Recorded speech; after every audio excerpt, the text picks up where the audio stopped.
Welcome to this lecture on advanced electric drives. In the last lecture, we have just started the vector control of induction motor, which is also called the field oriented control or transvector control. This is a advanced control technique for induction motor in which we can control the torque with high dynamic response. So, today we will start with the vector control of induction motor.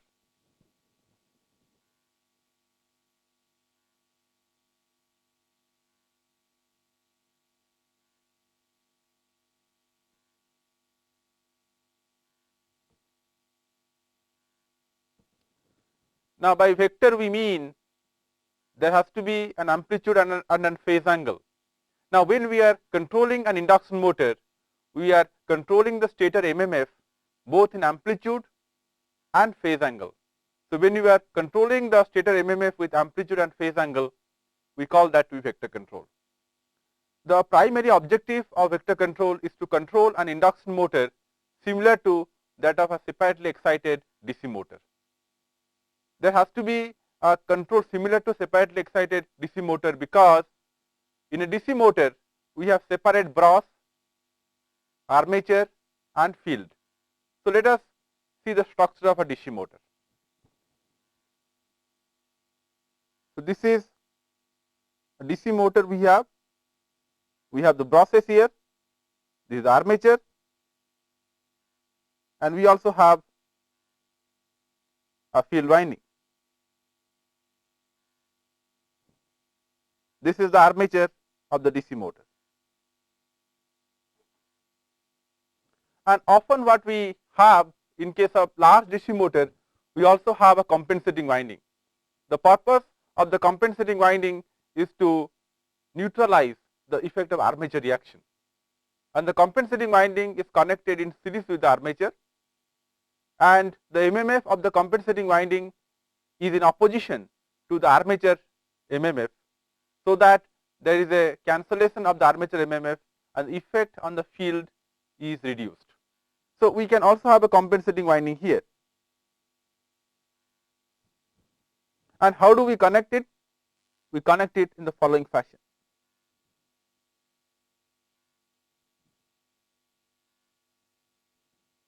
So, we have the armature current, we can say this to be IA, and we have the field current which we can say to be IF, and we know that the torque is equal to K into IA into IF, ignoring magnetic saturation. So, the objective of vector control is to control an induction motor just like a DC motor. So, the objective in this case, control of induction motor just like a separately excited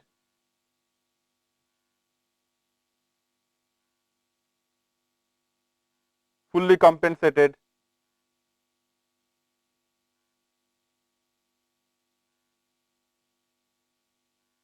DC motor. And we have the flexibility in this case, we can control the torque by either controlling IF and IA, but controlling IF will be accompanied by a delay. So, we do not control IF, we keep IF constant and we control IA to control the torque of the DC motor. Similarly, in case of an induction motor, although apparently we do not have any field and armature, we have to identify a field current or a flux component of current and armature current or a torque component of current, so that we can control this independently. We can control the flux independently and we can control the torque independently by some other component of current. So, this concept of field orientation or vector control was given by a scientist called Felix Blasquet way back in 1969. And that time he introduced the concept of field orientation, but it was difficult to implement the field orientation for some time because of non availability of fast digital signal processing devices. We have to have faster computer to process the signals in real time to be able to control an induction motor just like a DC motor. So let's try to see the concept behind the vector control of induction motor.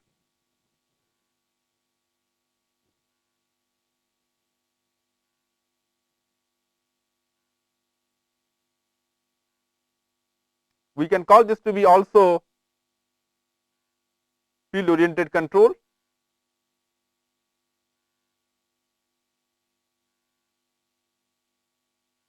or transvector control,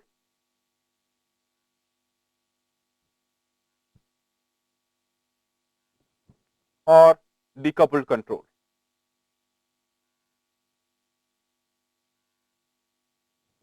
Now, if we take a 3-phase induction machine, we have 3 phases, phase A, phase B and phase C.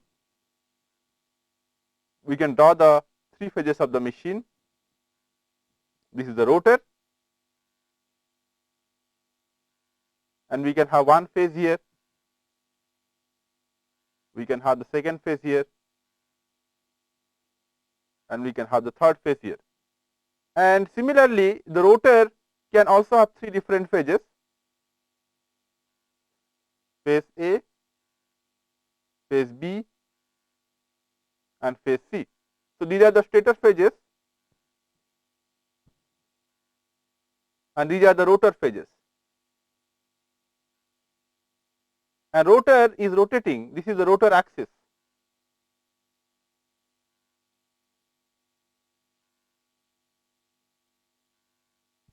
And the rotor is rotating at a speed of omega r radian per second. And the stator is stationary, and this angle is the rotor angle, that is theta r. So what we do here, that we are talking about a 3-phase symmetrical induction machine. The rotor is rotating at a speed of omega r. We analyze the machine from a synchronously rotating reference frame, and the reference frame is so chosen that the reference frame is attached to the rotor flux vector. That is extremely important, that we are talking about a reference frame which is attached with the rotor flux vector. So we can say, for example, we can say this is the rotor flux vector, and this we can say to be psi r, which is also rotating, and the rotor flux vector is basically a flux vector that is rotating in the space with synchronous speed, and the synchronous speed is omega e. So this is the synchronous speed with which the rotor flux vector psi r is rotating. It is a vector having amplitude and phase angle, and when this is rotating, the angle between the flux vector and the stationary phase A axis, this angle is theta e. So what we do, we take a reference frame, and the reference frame is attached with the rotor flux vector. So we will choose a d axis. So this is our d axis,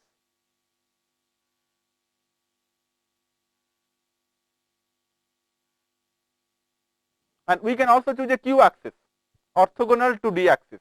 So this is our q axis.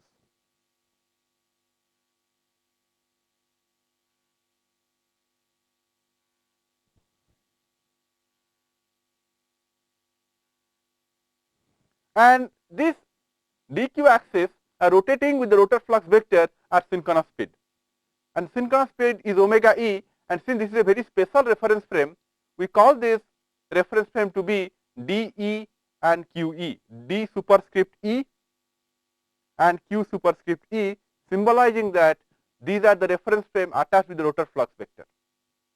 And when we are analyzing this from a rotating reference frame, we can always have fictitious windings like DES winding and QES winding. So we can have the stator windings which are fictitious.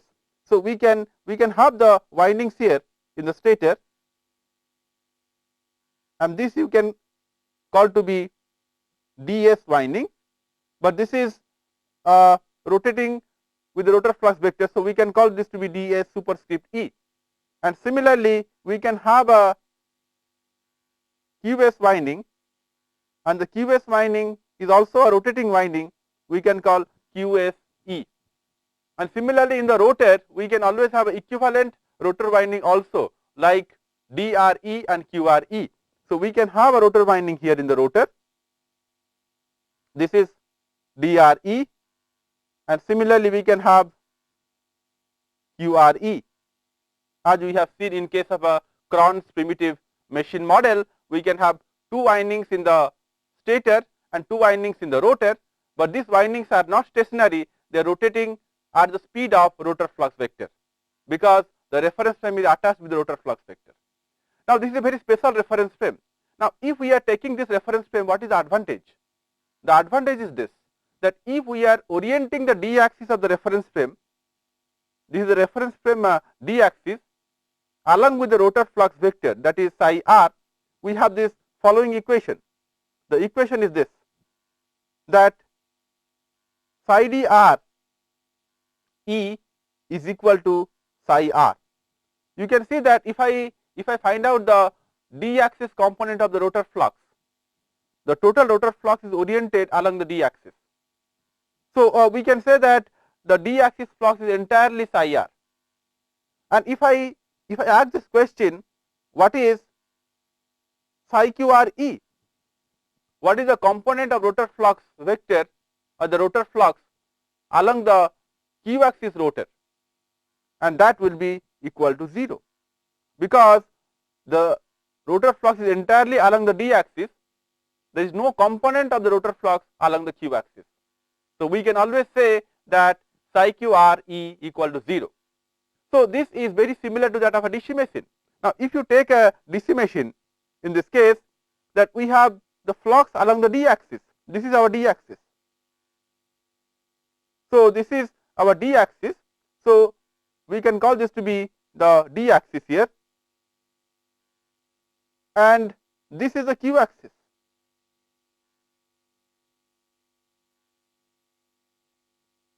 And we can always say that the total flux is along the field. This is the flux produced by the field winding. What about the q axis flux? The q axis flux is 0, because in the q axis we have the armature winding, no doubt. We also have a compensating winding, and the compensating winding is compensating for the armature flux. It is cancelling the armature flux, and we are talking about a fully compensated DC motor, and due to this the q axis flux in the rotor is 0. So, we can say that there is no q axis flux.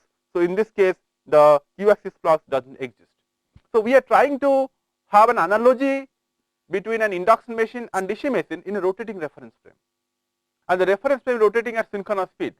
And if the reference frame is rotating at synchronous speed, all the AC variables will appear as DC variables.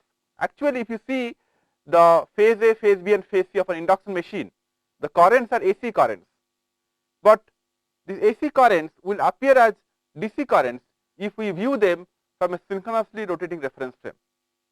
We can take an example. Suppose two trains are moving at the same speed. Okay?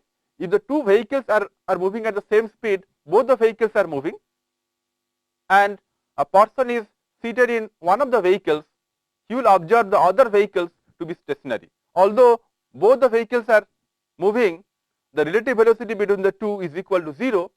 So, if we are having a moving observer moving at the same speed, the speed of the other vehicle from the moving observer will appear to be equal to 0. Similarly, if we are housed in a reference frame rotating synchronously, the variables seen from the reference frame will appear to be DC variables, because there is no relative velocity between the reference frame and the AC quantities in the steady state. So, if we try to see that this is our currents, this is IDS E in the D axis, and this is IQS E in the Q axis, and similarly we can have IDR E in the d axis rotor, and we can have IQR E in the q axis rotor, and these currents will be DC currents in the steady state. So, since the currents are DC currents, we can think of a decimation. We can visualize a decimation in place of an induction machine. So, to be able to control, we have to derive some equations, and the equations will give us the control scheme for vector control. So, what we will be doing in this case,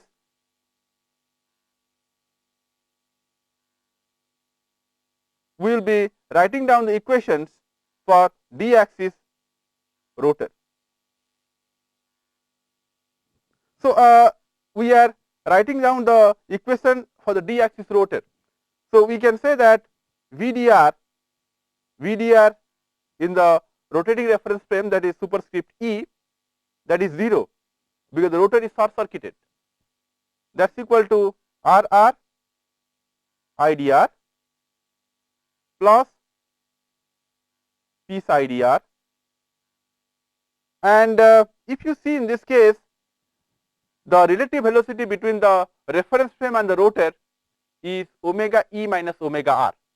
The reference frame is rotating at a speed of omega E, and the rotor is rotating at a speed of omega r, and the differential speed between them is omega E minus omega r, and we call this speed to be the slip speed. So, that is written as omega SL, and omega SL is called the slip speed. So, when we are writing down the equation of the rotor, the actual windings are rotating at omega r, physical rotor is moving at a speed of omega r, but the hypothetical winding in the rotating reference frame, they are moving at a speed of omega E. The relative velocity between these two is omega E minus omega r, and that is the speed at which the rotationally induced EMF will appear in the rotor equations. So, we can go back to our equation here. So, we have minus of omega SL into psi QRE. So, this is the first equation which is in the d axis. Now, we have already seen that psi QRE is equal to 0. So, we can cancel this. This is equal to 0. So, if psi QRE is equal to 0, we will again simplify this.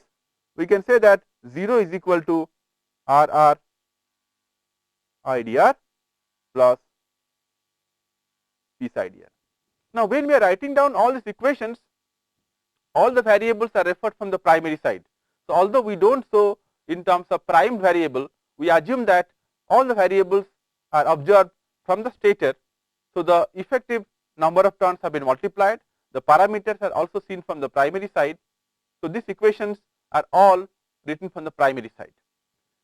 So, this is what we have here, and if we see in this case that psi dr equal to psi r, and we would like to keep the flux constant, because if we change the flux is associated with some inductance, and the flux cannot be changed instantaneously. It will take some time for the flux to change. So, if we change the flux, the torque response will be delayed, and to change the torque, what we do, we keep the flux constant.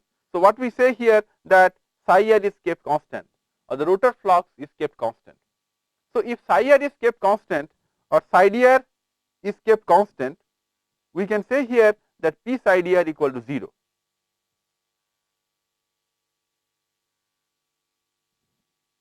And from this equation, what we obtain here is that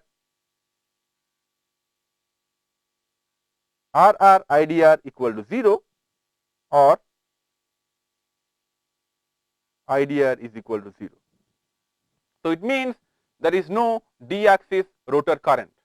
So, as if the d axis rotor winding is absent, or that winding is not having any effect on the machine performance. So, this is the first equation of the vector control, that in the d axis we have IDR equal to 0. So, this we can say as number 1. So, similarly in the q axis, rotor, we can write down the equation for q axis rotor. VQRE, that is short circuited, so that is equal to 0, and that is RR IQR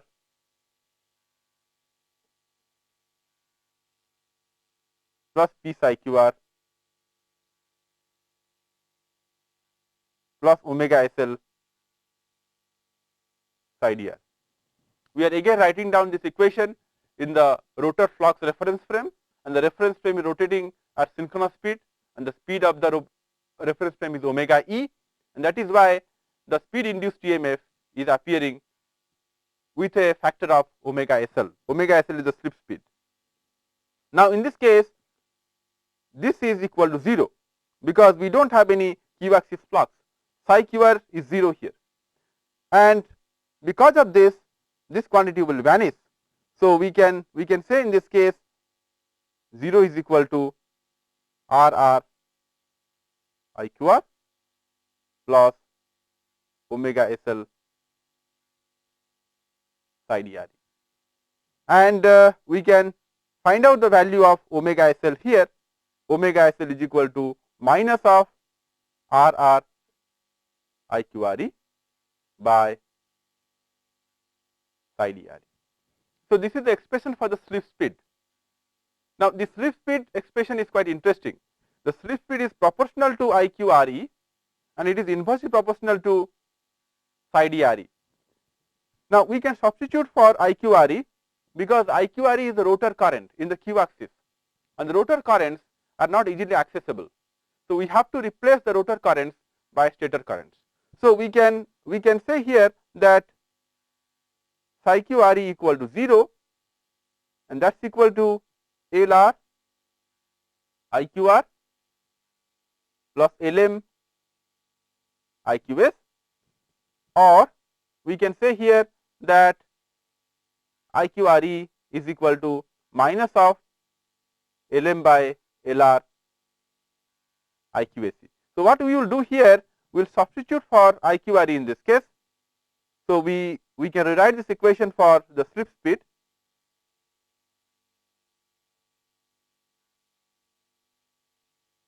That is equal to RR by LR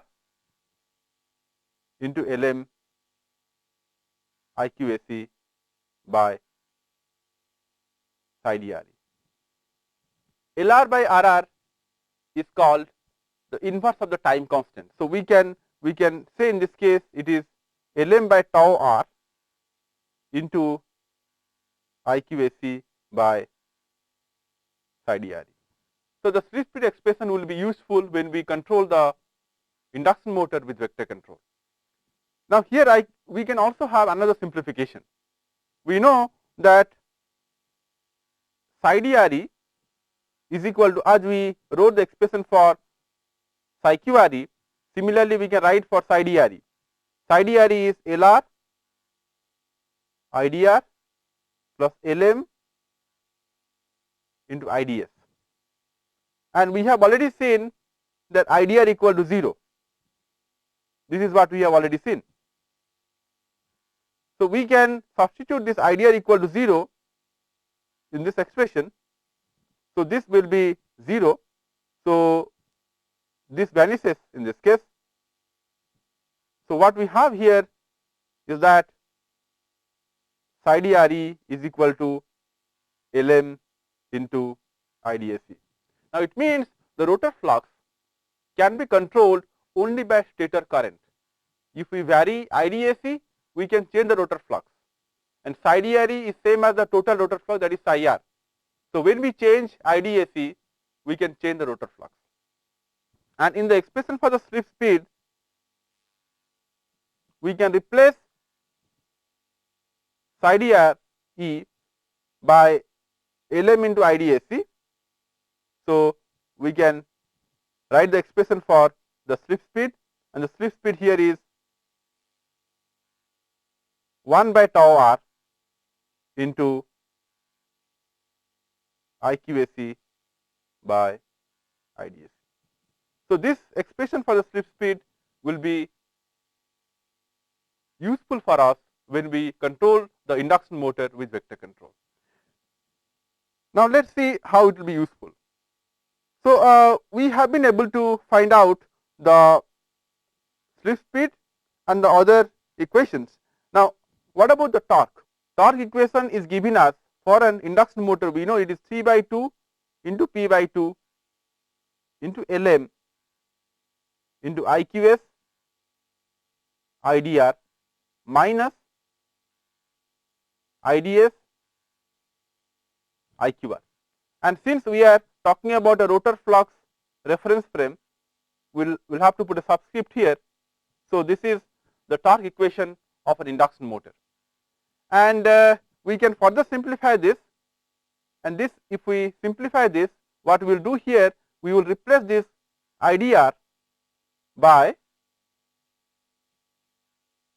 psi dr minus,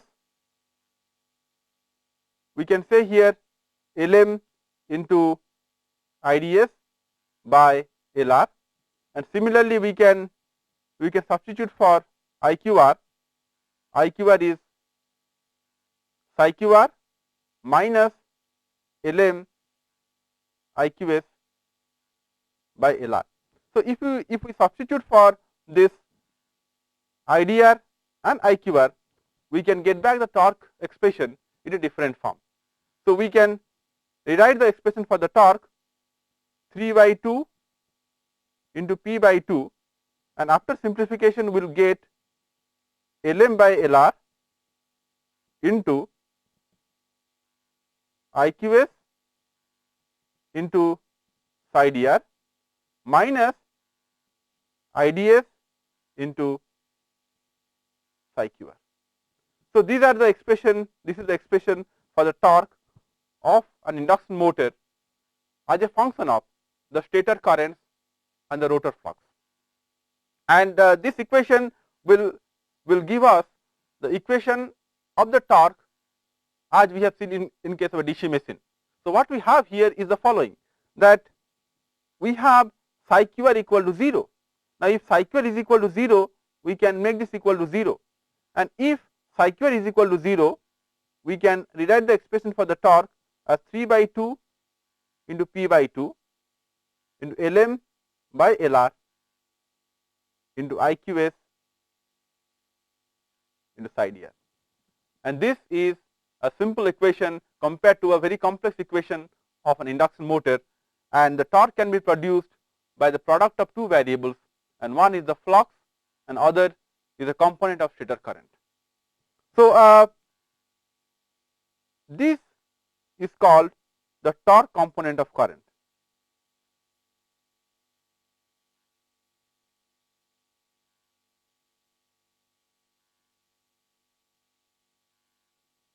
And this is the flux. So, we can rewrite this expression for the torque as 3 by 2 into P by 2 Lm by Lr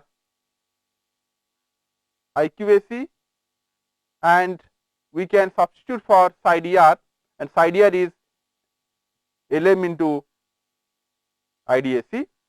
So, that will give us the following expression 3 by 2 P by 2 Lm square by Lr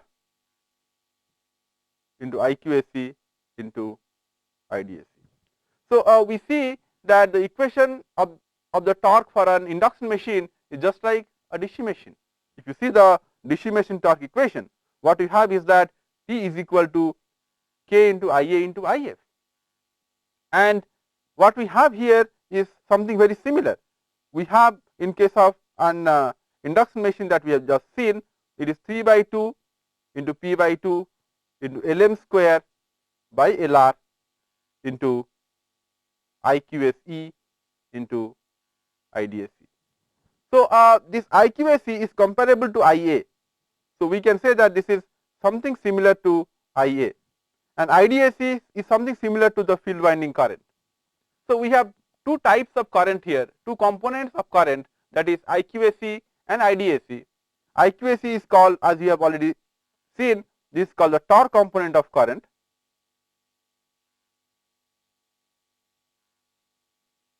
and IDAC is called the flux component of current. So, we have two, that is IQAC, the flux component of current, that is IDAC. So, if we control these two currents, we can control the torque of an induction machine just like a decimation. So, usually what we do here is the following: we keep IDAC constant. So, this we can keep constant, because if we change IDAC, the flux will change, and if the flux changes, there will be a delay. So, we keep IDAC constant and we change IQAC for the torque control. So, the torque is controlled not by IDAC, primarily by controlling IQAC, because when we control IQAC, there is no delay involved. So, IQAC can be controlled quickly and the torque will respond linearly to IQAC. Now, let us see the control scheme. Control scheme for this is called rotor flux oriented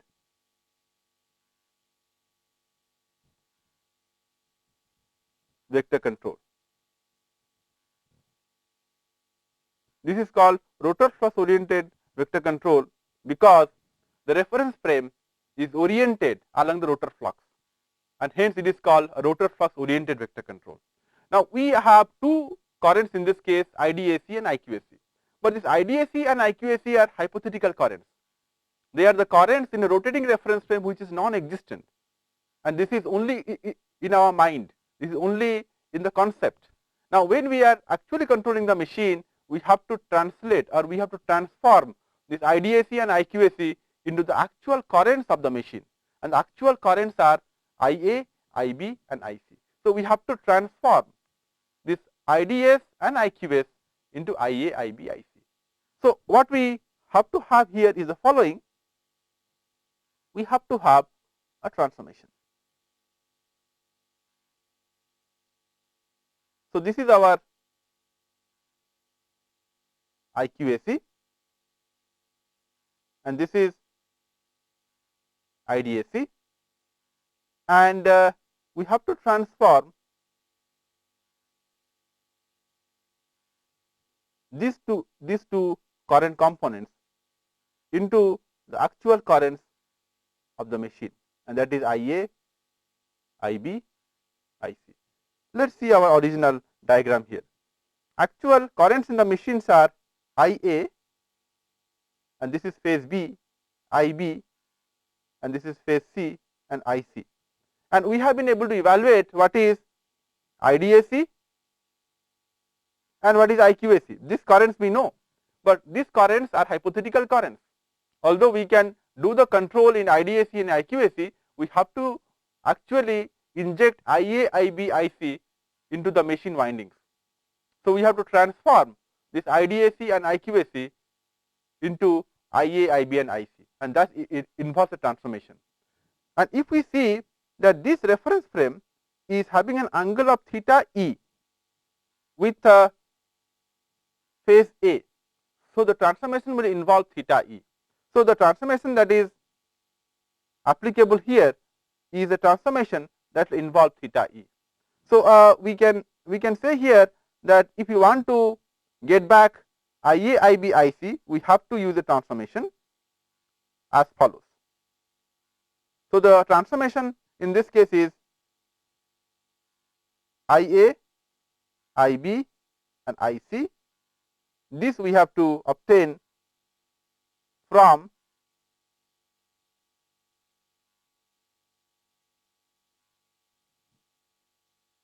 IDS and IQS. And what is the transformation here? This transformation we have to find out. The transformation will involve theta E. Now, the transformation will be as follows. This will be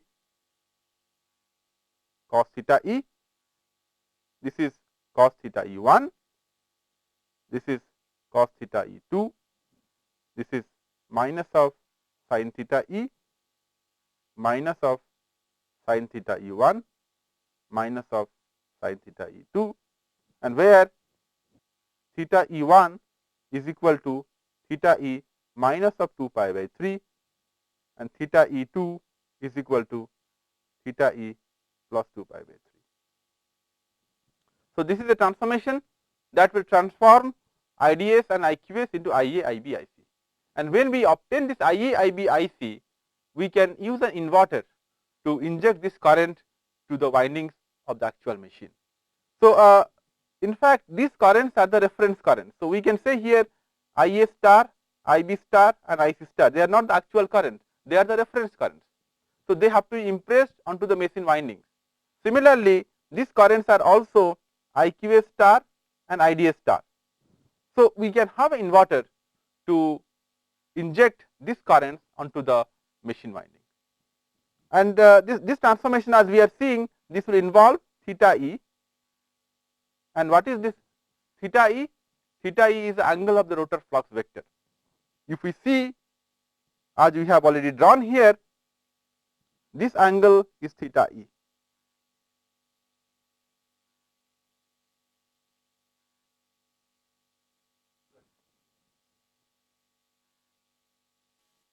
Now, as you have already seen that we need theta E for the transformation from IDS, IQS to IA, IB, IC. Now, there are ways to evaluate theta E. Theta E can be evaluated indirectly, it can also be evaluated directly, and accordingly we can have an indirect vector control or a direct vector control.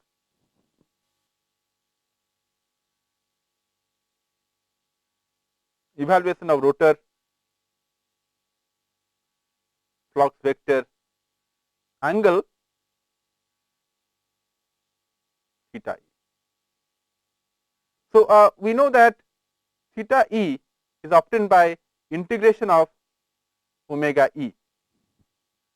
Omega is the speed of the reference frame and this is also the speed of the rotor flux vector. Now, if we integrate this omega E, we get the angle that is theta E. That is one way. And how do you find out this omega E? Omega E can be evaluated as omega R plus omega SL. So, if we add the rotor speed and the slip speed, we get the synchronous speed, that is omega E. Now, slip speed can be calculated. We have already seen that slip speed is given by 1 by tau r into IQS by IDS. So, if we know IQS and IDS and if we know tau r, and tau r is the rotor time constant, that is equal to LR by RR, we can evaluate what is the slip speed, that is omega SL. So, slip speed can be easily calculated and the rotor speed, that is omega R, can be measured by using a speed sensor or an encoder. So, we can measure the rotor speed, we can calculate the slip speed, and then the summation of these two will give us the speed of the rotor flux vector, that is omega E. Integration of that will give us theta E, and theta E can be used to transform IDS and IQS into IA, IB and IC. Now, this is called indirect vector control.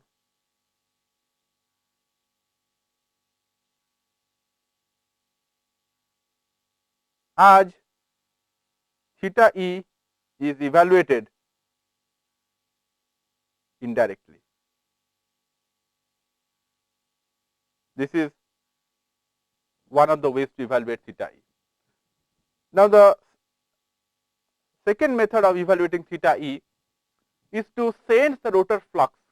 If we can sense the rotor flux in the d axis and in the q axis, stationary d axis and q axis. Suppose we are having a machine, these are the machine windings, the stator, AS, BS and CS, and this is the rotor, and we want the rotor flux vector. So, we can have some sensor in the rotor, and this is our stationary d axis and this is the stationary q axis. So, we can find out what is psi dr and we can find out what is psi qr in the stationary. So, psi dr and psi qr can give us theta E. So, we can say that theta E is obtained by taking the tan inverse of psi QR and psi DR.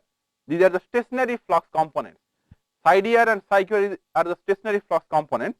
Now, if we have a rotating flux, the actual flux is rotating at omega e, and this flux will have two components. One is psi DR, this we can call to be psi DR, and this can also have a component in the q axis, that is psi QR. And the angle in this case is theta e. Now, if we want to evaluate the angle, we have a right angle triangle and the perpendicular is psi QR and the base is psi DR. We can evaluate the angle theta e as tan inverse of psi QR by psi DR. This is pretty straightforward. But the difficulty in this case is that how to sense the rotor flux. The sensing of the rotor flux is not very easy, because rotor is a moving member and housing the sensor inside the rotor is very difficult, and this cannot be used for retrofit application, and hence we cannot have rotor flux sensors inside the rotor. So, if we do not have rotor flux sensor, how to sense the rotor flux, how to evaluate the rotor flux? That can be evaluated by using flux estimator. So, what we can do is that we can estimate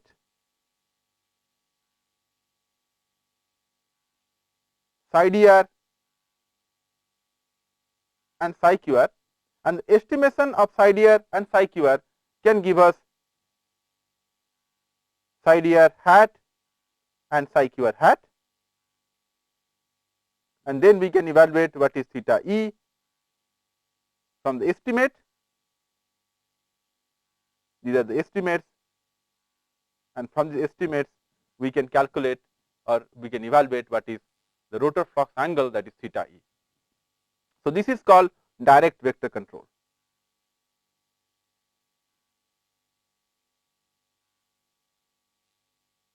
Because in this case we are able to find out theta e directly without taking the help of slip speed.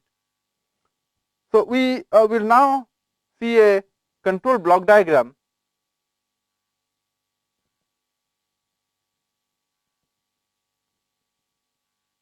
of a vector control drive. So, we have here the transformation block,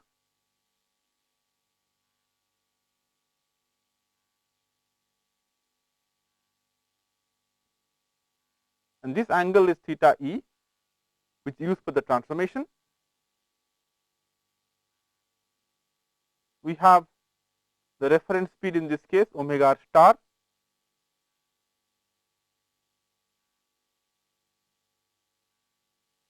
then we are subtracting the actual speed,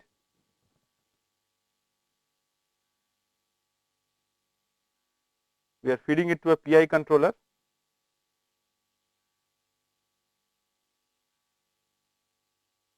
then we can as well have a limiter in this case, and the limiter is used to limit the output of the PI controller. In case we do not have any limiter, sometimes the PI controller output can reach a very large value.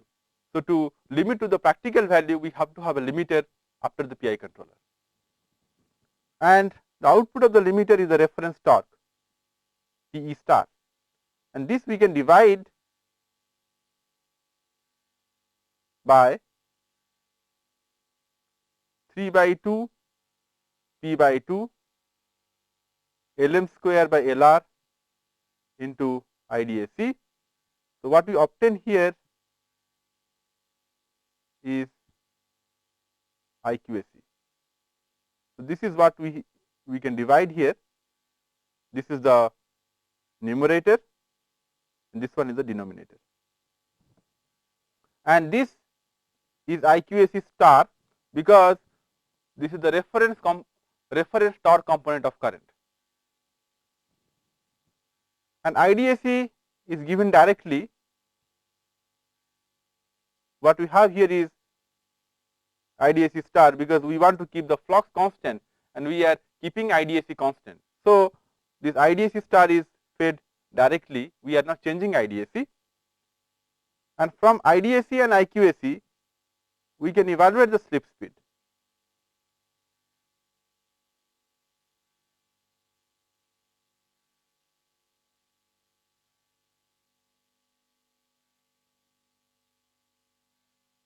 The slip speed is 1 upon tau r into IQAC by IDAC omega SL, and we have the feedback from the two currents.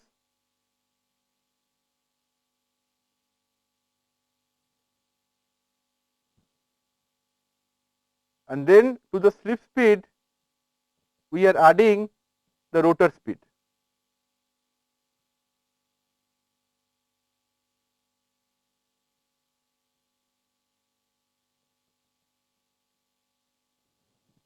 And what we obtain here is omega E. Omega SL plus omega R is equal to omega E, and that when we integrate this, we get theta E. So, the integration of omega E is theta E, and this theta E will transform IDAC star and IQAC star into the three stator currents IA star,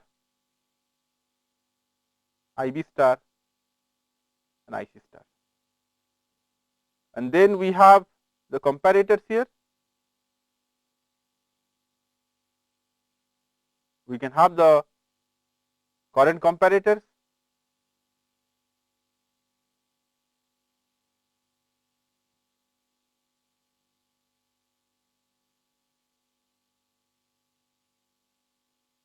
and this we can have some sort of controller.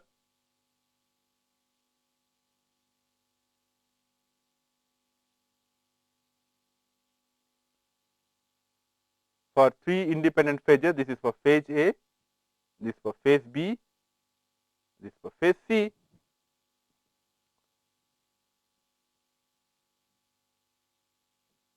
Here is our inverter. We have a DC input of the inverter, and this is an inverter, maybe having IGBTs or MOSFET, and then we have the induction motor here. The inverter will have the three phase output,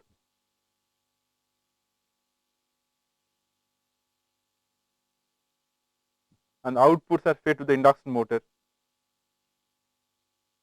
and we have a speed sensor or a tacho generator here. The tacho generator will be giving the output, and then this is omega R. This will be giving us a mechanical output. So, what we can do here is that we can multiply this by 2 by P or P by 2. So, this is P by 2, this will be omega R m, the mechanical speed, and then we can multiply by P by 2 to get the electrical speed, and the electrical speed is fed back here, and this what we are controlling is the electrical speed, which can always be scaled.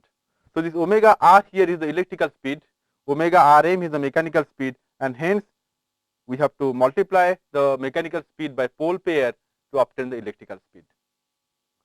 So, this is the closed loop control, and this will be giving the gate drive signal for the inverter. So, these are the gate drive signal.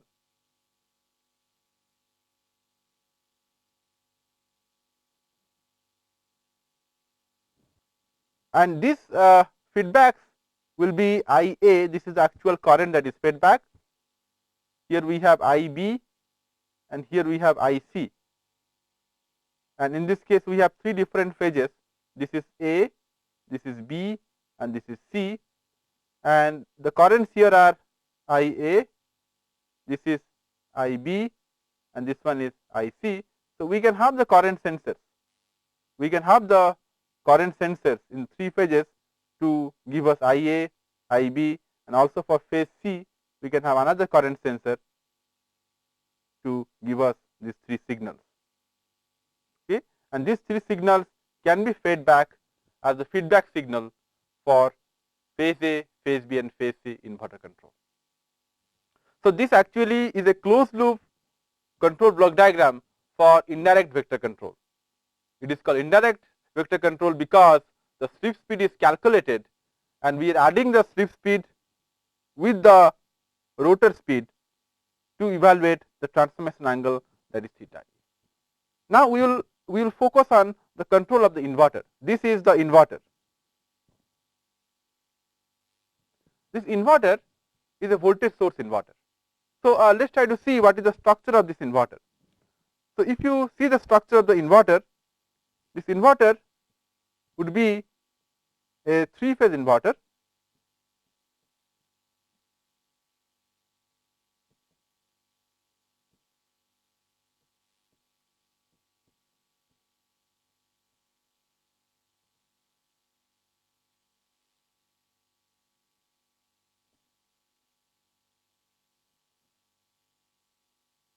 Something like this.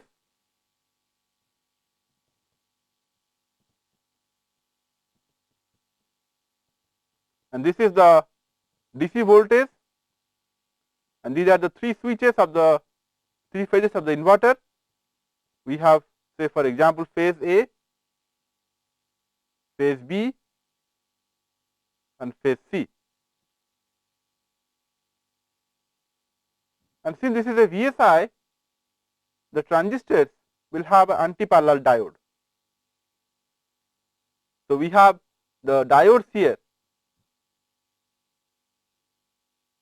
to facilitate bidirectional flow of current. So this is a voltage source inverter.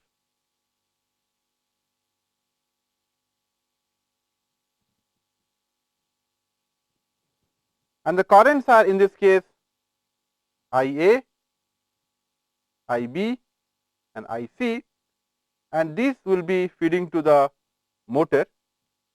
So we have phase A, phase B, and phase C of the machine. So the inverter feeds to the induction motor. And we have the inverter switches. We can call this to be S1, this to be S3, this to be S5, this to be S4, this to be S6, and this to be S2. So we have 6 switches, and when we have 6 switches, we have to have 6 gate drives. So the 6 gate drives can be fed to the transistor 1, S1, S2, S3, S4, S5, and S6. The objective is this, that whenever we have a phase A current, the actual current should follow the phase A reference current as faithfully as possible. So in this case, what we have here is the following. We have phase A current, this is IA star, and the actual current will follow the reference current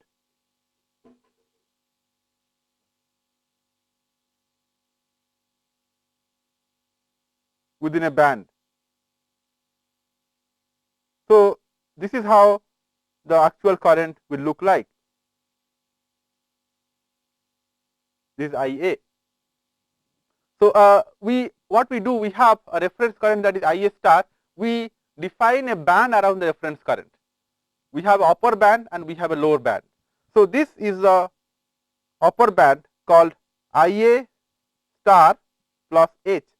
Star means the reference current. Similarly, we have a lower band which is shown as a dotted line. So we can call this to be IA star minus H. So what we are trying to do here, the actual current is made to follow the reference current within an upper band and a lower band, and this is called hysteresis current control. So we can call this to be hysteresis current control.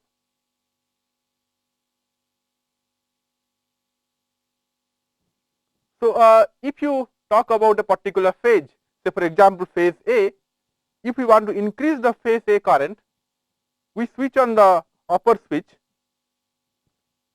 and if we want to decrease the phase A current, we switch on the lower switch, and we go on doing like that, and hence the current will rise and fall, rise and fall. So, it will basically follow the actual current, I mean the reference current within the band. So, this has got other name also, we call this as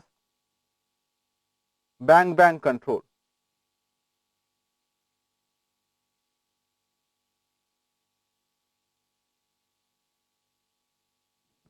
So, we have to control the inverter in such a way that actual current will follow the reference current within the hysteresis band.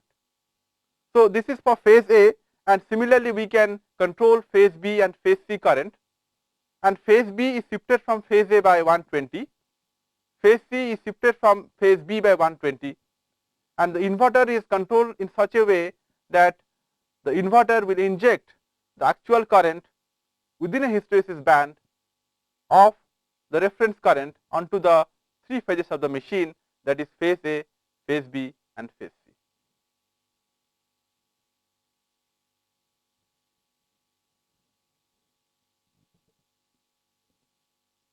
The currents are controlled using hysteresis current control technique,